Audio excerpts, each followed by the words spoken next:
بسم اللہ الرحمن الرحیم۔ الافتاء بمذہب آخر۔ دیکھیں، سب سے پہلے بنیادی بات یہ ہے کہ ہمیشہ تعبیر مناسب اختیار کرنی چاہیے۔ ہمارے ہاں اس مسئلے کے لیے جو عمومی تعبیر اختیار کی جاتی ہے وہ ہے خروج عن المذہب۔ تو جب خروج عن المذہب کی تعبیر اختیار کی جاتی ہے کہ مذہب سے خروج، تو اس میں تھوڑا سا شدت آ جاتی ہے۔ آپ اس کی بجائے اگر آسان تعبیر اختیار کرتے ہیں، افتاء بمذہب آخر، دوسرے مذہب پر فتویٰ دینا، تو پھر یہ مسئلہ کیا ہو جاتا ہے، تھوڑا سا ہلکا ہو جاتا ہے۔ تو افتاء بمذہب آخر یہ مختلف صورتوں میں ہوتا ہے، یعنی بنیادی طور پر 3 صورتیں ہیں جن میں ہم دوسرے مذہب پر فتویٰ دیتے ہیں۔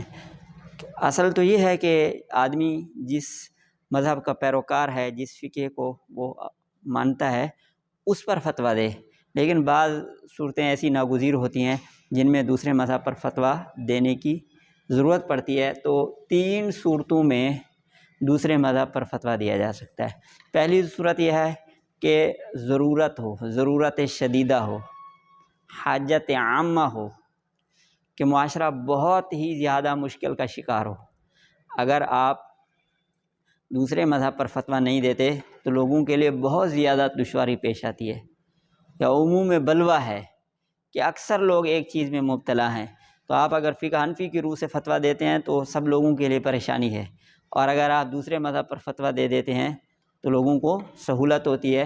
تو ایسے موقع پر بھی کیا ہوتا ہے، دوسرے مذہب پر فتویٰ دیا جا سکتا ہے۔ اس کی 3 مثالیں یہ ہیں کہ مسئلۃ الظفر۔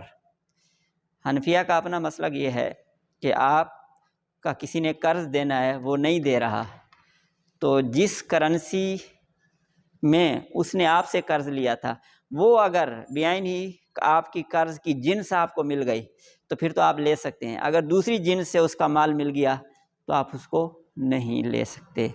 لیکن بعد میں فقہا نے دیکھا کہ لوگوں میں خیانت بہت زیادہ ہو رہی ہے۔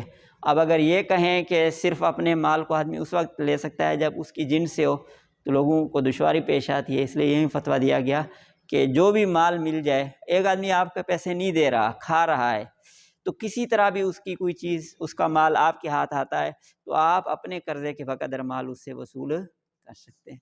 دوسری مثال خیار مغبون ہے کہ ایک آدمی نے آپ کو 10,000 کا موبائل 50,000 میں بیچا ہے، یعنی مارکیٹ میں 10، 11، 12 تک چلتا ہے، 9 کا بھی بکتا ہے، لیکن اس نے آپ کو 50 کا دے دیا، دھوکہ دے دیا، کہا بہت اچھا ہے، ایسے ویسے مولوی صاحب آپ کے ساتھ ہمارا بہت پرانا تعلق ہے، آپ عالم دین ہیں، تو بس دوسروں کو 60، 70 کا دیتے ہیں، آپ کو 50,000 کا دے دیں گے۔ اس نے دھوکہ دیا، تو اس دھوکے کی وجہ سے حنفیہ کے ہاں تو خیار نہیں ملتا، خیار مغبون حنفیہ کے ہاں نہیں ہے۔ لیکن آج کل کے زمانے میں لوگوں کی اس دھوکہ دہی اور ان مسائل کو دیکھتے ہوئے ہم دوسرے مذہب پر فتویٰ دیتے ہوئے کیا کہتے ہیں کہ اس کی کیا ہے، گنجائش ہے، ٹھیک ہے۔ تو اس مسئلے میں مالکیہ کے مذہب پر ہم کیا دیتے ہیں، فتویٰ دیتے ہیں، ٹھیک ہے۔ یہ مسئلۃ الظفر میں ہم شوافع کے قول پر فتویٰ دیتے ہیں، ٹھیک ہے، اور خیار مغبون میں مالکیہ کے قول پر کیا دیتے ہیں، فتویٰ دیتے ہیں۔ اسی طرح منافع المغصوب، کہ کسی نے کوئی چیز کسی کی غصب کر لی ہے اور بڑے عرصے بعد واپس کی ہے۔ ظاہر ہے کہ آج کل تو بہت زیادہ مطلب ہے چیز سے کمائی ہو سکتی ہے، اور چیز ہاتھ میں نہ ہونے سے آدمی کا نقصان ہوتا ہے مغصوب چیز کا۔ تو حنفیہ کا اصل مذہب تو یہی تھا کہ مغصوب کے جو منافع ہیں ان کا ضمان نہیں ہے، وہ تلف کرنے پر ضمان نہیں ہے۔ لیکن متاخرین نے بعد میں کہا کہ مال یتیم، مال وقف اور معادل الاستغلال، جو کرائے کے لیے چیز اس میں ہوگا۔ لیکن ابھی بعد کے جو علماء عصر ہیں وہ آج کل کہتے ہیں کہ اس پر غور ہونا چاہیے کہ جو بھی جس قسم کا بھی نفع ہو، ان یتیم اور وقف کے علاوہ، معادل الاستغلال کے علاوہ بھی اگر کسی کی کوئی چیز کیا کرتا ہے، کوئی آدمی اس کے منافع غصب کرتا ہے، تو بھی شافعیہ کے مسلک پر فتویٰ دینا چاہیے، اور کیا ہونا چاہیے، ضمان لینا چاہیے، ٹھیک ہے۔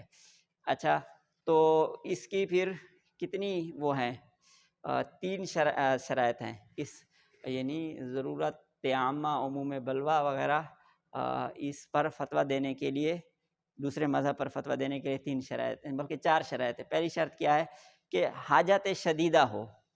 ایسا نہیں ہے کہ بس آپ کو مشکل لگ رہا ہے تو آپ کہتے ہیں دوسرے مذہب پر، واقعی حاجت ہو، لوگوں کو مشکل پیش آ رہی ہو، ایک بہت بڑا مسئلہ ہو، تو پہلی شرط تو یہ ہو گئی۔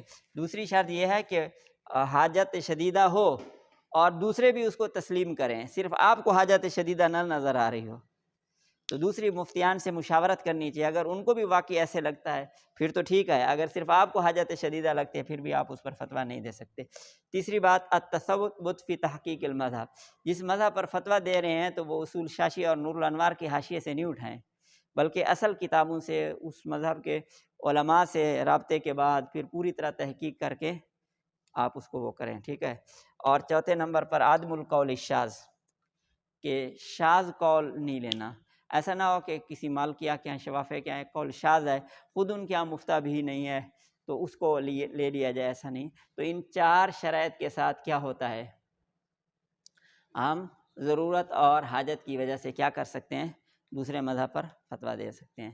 دوسرا یہ ہے کہ رجحان دلیل، کہ مفتی کو یہ معلوم ہے کہ جو دوسرا مذہب ہے ان کی جو دلیل ہے وہ بہت مضبوط ہے، صریح حدیث ہے، اور ہمارے فقہا کے سامنے آ جاتی تو وہ بھی اس کو قبول کرتے، تو اب آ گئی ہے تو اذا صح الحدیث فہو مذہبی۔ لیکن اس میں شرط یہ ہے کہ مفتی کیا ہو، متبحر ہو، اس کی قرآن و سنت پر گہری نظر ہو، احادیث پر نظر ہو، مجتہد نہ بھی ہو لیکن اس کو پورے ذخیرہ حدیث پر اور تفسیر پر، جو بھی اجتہاد کے لیے متعلقہ وسائل ہوتے ہیں اس پر اس کی نظر ہو۔ ایسا نہ ہو کہ اس کو تو نظر نہ آ رہا ہو حنفیہ کا مستدل، لیکن حنفیہ کے مستدل اس سے زیادہ مضبوط ہوں۔ اور تیسرا یہ ہے کہ قضاء القاضی بغیر مذہبی، کہ قاضی نے دوسرے مذہب پر کیا کر دیا، فتویٰ دے دیا۔ مختلف ہی مسئلہ تھا، حنفیہ کے یہاں اور تھا شافعیہ کا، اور ایک قاضی نے شافعیہ کے مذہب پر فتویٰ دے دیا، اور قاضی کو حکومت کی طرف سے پابند نہیں کیا گیا تھا وہ فقہ حنفی کے مطابق فتویٰ دے، تو اس نے اگر دے دیا تو یہ نافذ ہو جائے گا۔ اب اس تیسری صورت کو، قضاء القاضی بغیر مذہبی کو، انشاءاللہ اس کو ہم اگلے لیکچر میں، اگلی کلاس میں پوری تفصیل کے ساتھ پڑھیں گے کہ وہ جو قضا ہے وہ متفق علیہ مختلف فی ہے، نفس قضا، اور مقضی فی ہے وہ کیا ہے، مجمع علیہ مختلف فی ہے، پھر یہ ساری جو ہیں انشاءاللہ تفصیل، اس کو ہم انشاءاللہ اگلی کلاس میں پڑھیں۔